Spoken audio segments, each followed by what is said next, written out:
Y'all do know the reason that older Black people are super loyal to Pepsi is because Pepsi was the first mass cola brand to actually market to Black people? Yeah, let's talk about it. See, in the 1940s, Coca-Cola was the #1 cola brand, and it only marketed to white people. Pepsi's president at the time, Walter Mack, saw an opportunity because he realized Black America was an untapped market, and he did something radical for that time period. He hired us to lead the work. So he brought in Edward Boyd, and Edward Boyd went and built the first all-Black corporate sales team in history. This was a 12-man group who often referred to themselves as the Great 12 or the Negro Markets team. They ran ads in Ebony and Jet magazine showcasing Black doctors, professionals, and families enjoying Pepsi.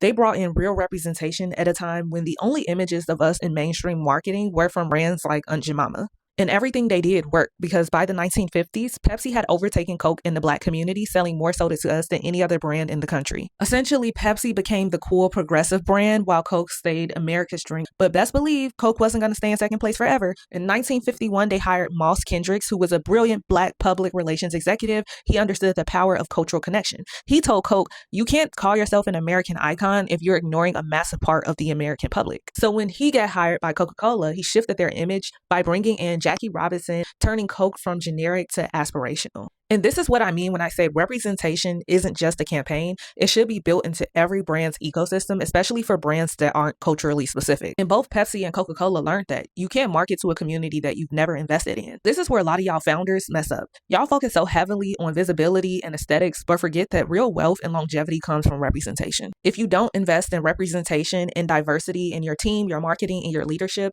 it's going to be hard to grow long-term because the truth is money doesn't come from one race, one class, or one demographic. Different people have to see themselves in your brand if you want to scale. And that's the real strategy. Representation isn't about checking a box. It's about expanding your reach and understanding to build real wealth. So if you're building a business, scaling a brand, or leading a team, remember this. Representation without understanding and actual relationships is just performance. Be intentional about the inclusion in your brand because in today's world, connection is the only true currency. See y'all next week for the next episode of Black History and Branding.